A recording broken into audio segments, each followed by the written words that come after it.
Assalamualaikum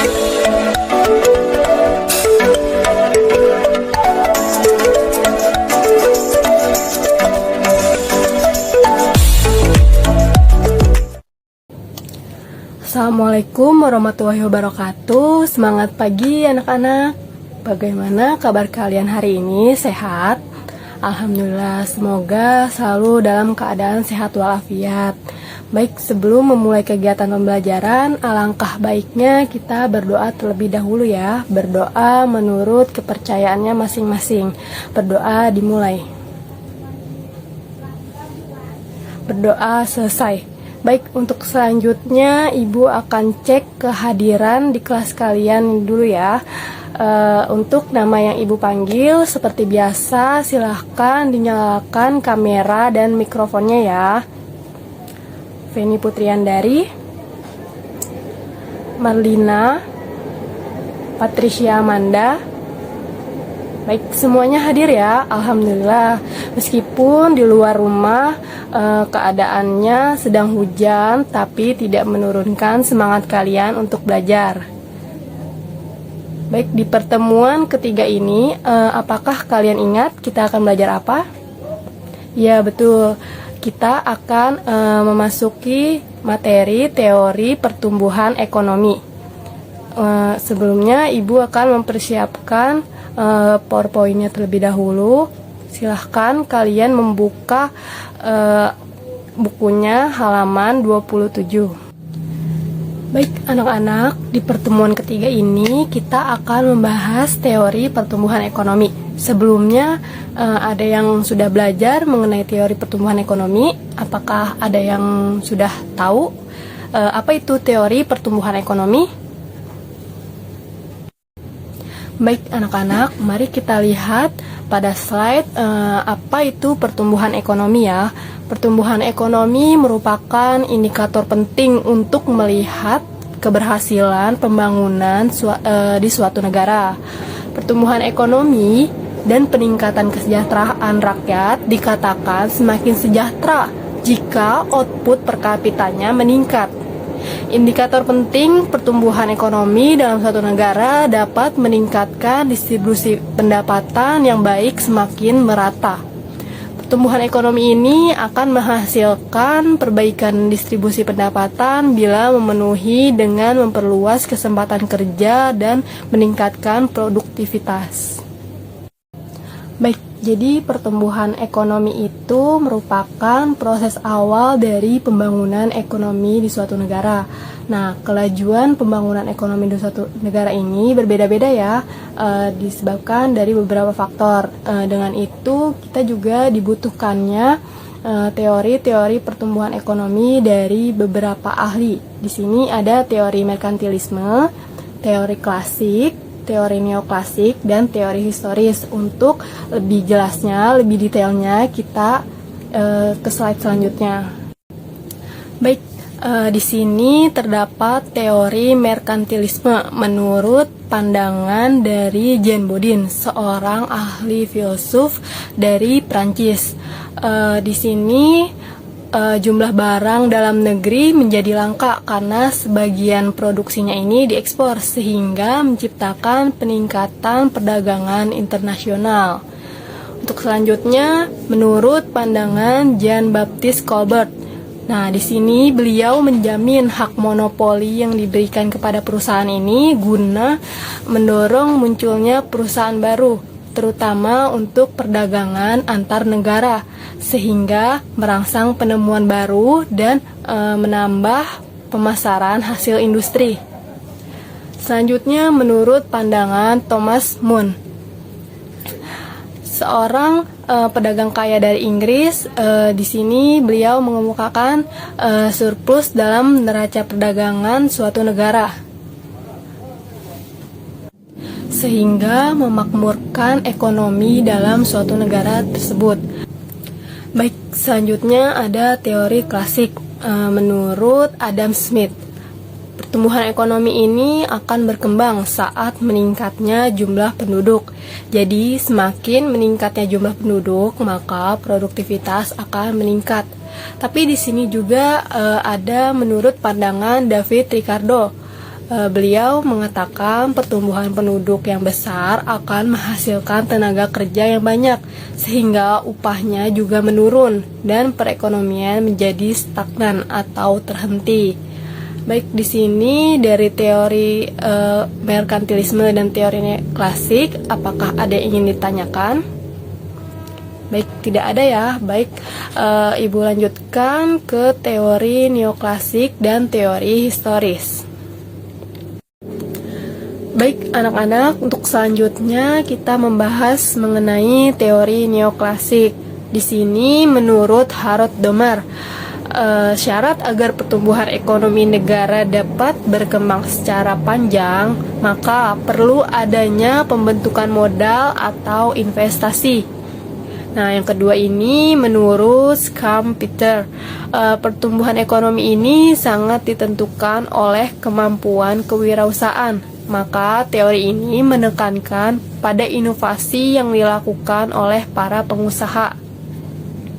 Selanjutnya menurut Robert Solow, pertumbuhan ekonomi adalah rangkaian kegiatan dengan 4 faktor utama, yaitu pertumbuhan penduduk, akumulasi modal, teknologi modern, dan hasil atau output.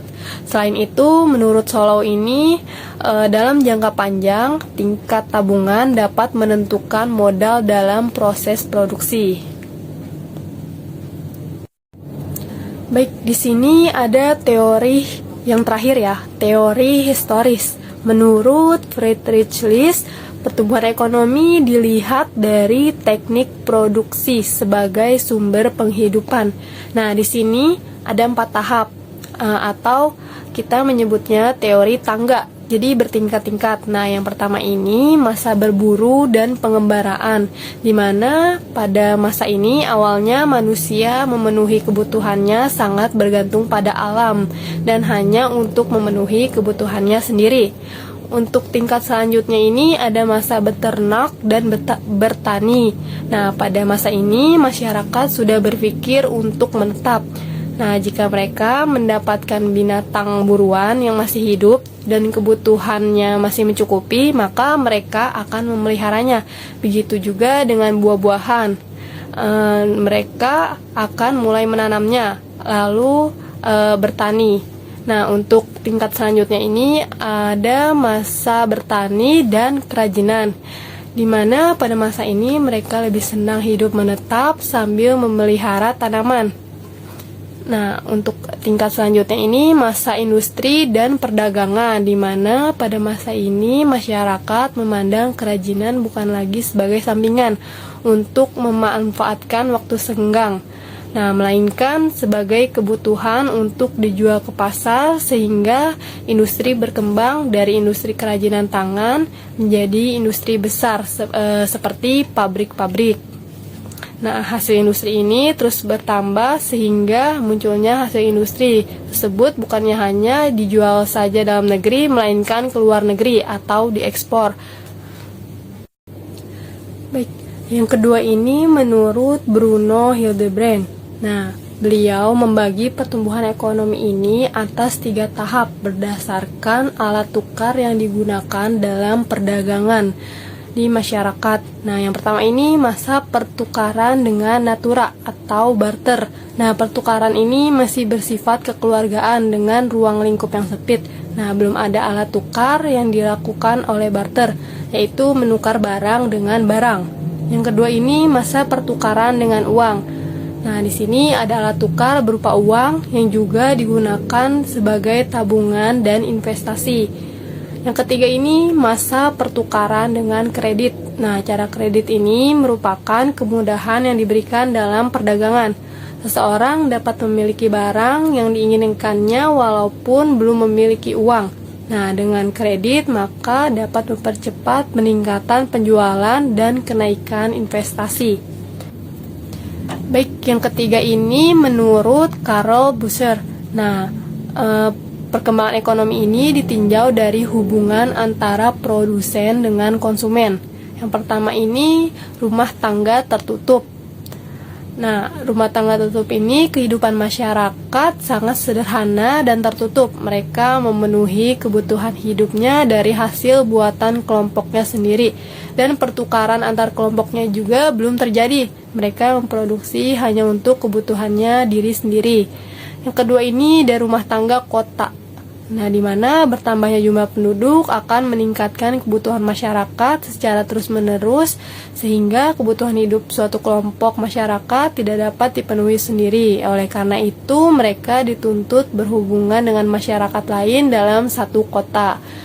Yang selanjutnya ada rumah tangga bangsa. Nah, rumah tangga kota berkembang terus-menerus sehingga pertukaran yang terjadi antar penduduk antar kota tidak saling memenuhi. Hal ini menuntut pertukaran antar kota dalam suatu negara. Selanjutnya ada rumah tangga dunia, di mana rumah tangga bangsa berkembang pesat, maka para pedagang semakin menjadi penting dalam kegiatan ekonomi. Dalam rumah tangga dunia ini, kegiatan ekonomi sudah semakin lancar seperti ekspor dan impor.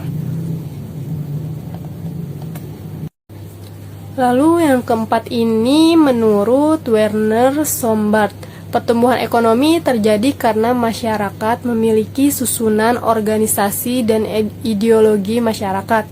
Di sini ada 3 zaman: zaman perekonomian tertutup, zaman perekonomian kerajinan dan pertukangan.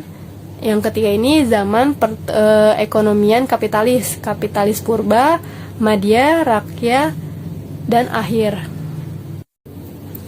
Baik, selanjutnya di sini teori historis menurut Rostow dalam bukunya yang berjudul The Stage of Economic Growth membagi pertumbuhan ekonomi ini menjadi 5 tahap atas dasar kemajuan tingkat teknologi. Yang pertama ini ada tradisional, di mana ekonomi didominasi sektor pertanian. Yang kedua ada tahap transisi, di mana terjadi perubahan struktur tenaga kerja dari pertanian ke industri. Yang ketiga ini tahap lepas landas, di mana serikat buruh dan dagang ini semakin maju. Yang keempat ini perekonomian menuju kedewasaan, di mana tenaga kerja yang terlibat pada proses produksi bersifat profesional. Nah, yang kelima ini konsumsi tinggi, di mana tenaga kerja didominasi tenaga kerja terdidik dan penduduk di kota lebih besar daripada di desa. Baik, selanjutnya ada faktor-faktor yang mempengaruhi pertumbuhan ekonomi. Yang pertama ini jumlah penduduk. Nah, faktor ini sangat berpengaruh terhadap perkembangan ekonomi. Yang kedua ini ada jumlah barang modal, di mana pembentukan modal ini salah satu kunci dalam mencapai pertumbuhan ekonomi. Nah, yang ketiga ini luas tanah dan kekayaan alam. Ini juga sangat berpengaruh dalam perkembangan ekonomi. Yang keempat ini teknologi yang digunakan, tingkat teknologi yang digunakan. Nah, faktor ini juga sangat penting dalam proses pertumbuhan ekonomi. Dengan adanya kemajuan teknologi, maka mendorong munculnya penemuan-penemuan baru yang dapat meningkatkan produktivitas pekerja, modal, dan faktor produksi yang lainnya. Baik anak-anak, cukup sekian materi yang Ibu sampaikan mengenai teori pertumbuhan ekonomi beserta faktor-faktor yang mempengaruhi pertumbuhan ekonomi. Di sini mari kita bacakan kesimpulannya. Pentingnya pertumbuhan ekonomi di suatu negara mengharuskan suatu negara tersebut mampu menyusun strategi demi meningkatkan pertumbuhan ekonominya dengan menggunakan teori-teori pertumbuhan ekonomi sebagai landasan dalam kemajuan perekonomian. Nah, kelebihan dan kekurangan dari setiap teori-teori ekonomi mampu memberikan upaya sebuah peningkatan perekonomian di suatu negara. Baik, itu saja yang dapat saya sampaikan di sini. Apakah ada yang ingin bertanya?